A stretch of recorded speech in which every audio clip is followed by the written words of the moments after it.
ಶಿವು ತಂಗಿ ರತ್ನ ಮದುವೆಯಲ್ಲಿ ಮಹಾ ತಿರುವು. ಮದ್ವೆ ಮನೆಗೆ ಎಂಟ್ರಿ ಕೊಟ್ಟ ಆ ಲೇಡಿ ಯಾರು? ಜಿ ವಾಹಿನಿಯಲ್ಲಿ ಪ್ರಸಾರ ಆಗುತ್ತಿರೋ ಅಣ್ಣಯ್ಯ ಸೀರಿಯಲ್ ರೋಚಕ ತಿರುವು ಪಡೆದುಕೊಂಡಿದೆ. ಮನೆಯಲ್ಲಿ ಶಿವು ತಂಗಿ ರತ್ನ ಮದುವೆ ಸಂಭ್ರಮ ಮನೆ ಮಾಡಿದೆ. ಎಲ್ಲರೂ ಹಾಡು ಹೇಳಿ ಡ್ಯಾನ್ಸ್ ಮಾಡಿ ಕುಣಿದು ಕುಪ್ಪಳಿಸುತ್ತಿದ್ದಾರೆ. ಈಗಾಗಲೇ ಮದುವೆ ಶಾಸ್ತ್ರಗಳು ಆರಂಭವಾಗಿದ್ದು ಅತ್ತೆ ಶಾರದಮ್ಮನ ಹತ್ತಿರ ಮಗಳು ರತ್ನಾಗೆ ಅರಿಶಿನ ಹಚ್ಚಿಸಿದ್ದಾಳೆ ಪಾರ್ವತಿ.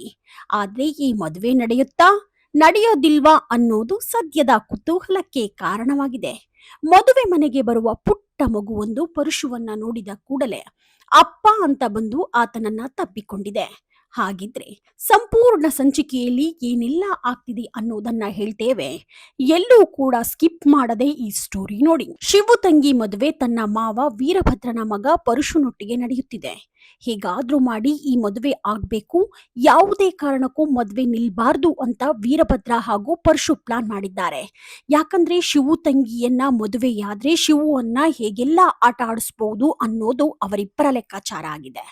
ಸದ್ಯಕ್ಕೆ ಪ್ರಸಾರ ಆಗಿರೋ ಪ್ರೋಮೋ ನೋಡಿದ್ರೆ ಪರಶು ಕೇವಲ ಹೆಣ್ಣು ಮಕ್ಕಳ ಜೀವನ ಹಾಳು ಮಾಡಿಲ್ಲ, ಬದಲಾಗಿ ಈಗಾಗಲೇ ಮದುವೆ ಮಾಡ್ಕೊಂಡಿದ್ದು ಆತನಿಗೆ ಒಂದ್ ಮಗು ಕೂಡ ಇದೆ ಅನ್ನೋದು ಸ್ಪಷ್ಟವಾಗುತ್ತೆ. ಆದ್ರೆ ಇದ್ಯಾವುದು ಶಿವುಗೆ ಆಗಲಿ ಶಾರದಮ್ಮನಿಗೆ ಆಗಲಿ ಪಾರ್ವತಿಗೆ ಆಗಲಿ ತಿಳಿದಿಲ್ಲ. ರತ್ನ ಒಳ್ಳೆ ಮನೆಗೆ ಸೊಸೆಯಾಗ್ತಿದ್ದಾಳೆ, ಪರಶು ಬದಲಾಗಿದ್ದಾನೆ ಅಂತಾನೆ ನಂಬಿದ್ದಾರೆ.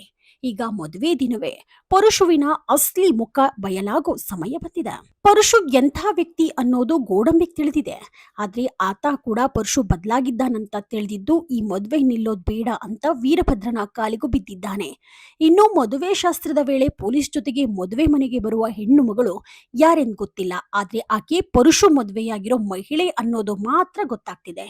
ಇನ್ನೇನ್ ರತ್ನಾಗೆ ತಾಳಿ ಕಟ್ಬೇಕು ಅನ್ನೋ ಹೊತ್ತಿಗೆ ಪೊಲೀಸ್ ನಿಲ್ಸಿ ಅನ್ನೋ ಧ್ವನಿ ಕೇಳೋ ಪ್ರೋಮೋ ಪ್ರಸಾರ ಆಗಿದೆ. ಮತ್ತೊಂದ್ ಕಡೆ ಶಿವು ಕೋಪದ ಮುಖ ತೋರಿಸಲಾಗಿದೆ. ಹಾಗಿದ್ರೆ ಮದುವೆ ದಿನ ಪರಶು ನಿಜ ಮುಖ ಅನಾವರಣವಾಗುತ್ತಾ? ರತ್ನ ಬಾಳು ಹಾಳಾಗೋದು ತಪ್ಪುತ್ತಾ ಅಂತ ಮುಂದಿನ ಎಪಿಸೋಡ್ ನಲ್ಲಿ ತಿಳಿಯಲಿದೆ. ಇನ್ನು ಪಿಂಕಿ ಹಾಗೂ ಸೀನನ ಲವ್ ಸ್ಟೋರಿ ಮಾದಪ್ಪಣ್ಣನ ಮುಂದೆ ಬಯಲಾಗಿದೆ. ರತ್ನ ಮದುವೆಗೆ ಶಿವು ರೀತಿ ಗೆಟಪ್ ಹಾಕೊಂಡು ಬರುವ ಸೋಮನನ್ನ ಶಿವು ಅಂತ ತಿಳಿದ ಪಿಂಕಿ ನಾನು ಸೀನಾ ಪ್ರೀತಿ ಮಾಡ್ತಿದ್ದೀವಿ ಅಂತ ಹೇಳಿದ್ದಾಳೆ. ಆದ್ರೆ ಅದು ಶಿವು ಅಲ್ಲ, ಬದಲಾಗಿ ಸೋಮೇಗೌಡ ಅಂತ ತಿಳಿದು ಸೀನಾ ನಿಟ್ಟುಸಿರು ಬಿಟ್ಟಿದ್ದಾನೆ. ಇನ್ನು ಮದುವೆ ಮನೆಯಲ್ಲಿ ಬಾಳೆಹಣ್ಣಿನ ಸಿಪ್ಪೆ ಮೇಲೆ ಕಾಲಿಟ್ಟು ಜಾರೆ ಬೀಳುವ ವೀರಭದ್ರ ಹೋಗಿ ಶಾರದಮ್ಮನ ಕಾಲಿಗೆ ಬಿದ್ದಿದ್ದಾನೆ. ಆಗ ಶಾರದಮ್ಮ ಅವರು ನಸುನಕ್ಕು ನೀನಿನ್ನು ನನ್ನ ಕಾಲಿಗೆ ಬೀಳೋ ಟೈಮ್ ಇದೆ, ಮುಂದೆ ಇದೆ ಅಂತ ಹೇಳಿದ್ದಾರೆ. ಹಾಗಿದ್ರೆ ಪರಶು ಮದುವೆ ರತ್ನಾಳೊಟ್ಟಿಗೆ ನಡೆಯೋದಿಲ್ವಾ? ಮದುವೆ ಮಂಟಪಕ್ಕೆ ಬಂದು ತಂಗಿ ಮದುವೆ ನಿಂತ್ರೆ ಶಿವು ಮುಂದೇನ್ ಮಾಡ್ತಾನೆ? ಹಾಗಿದ್ರೆ ರತ್ನಾಳ ಮದುವೆ ಆಗೋರು ಯಾರು? ಇದಕ್ಕೆಲ್ಲ ಉತ್ತರ ಸಿಗ್ಬೇಕಾಗಿದೆ. ನೀವಿನ್ನು the news peg YouTube channel subscribe ಆಗಿಲ್ಲ ಅಂದ್ರೆ ಕೂಡಲೇ ಸಬ್ಸ್ಕ್ರೈಬ್ ಆಗಿ.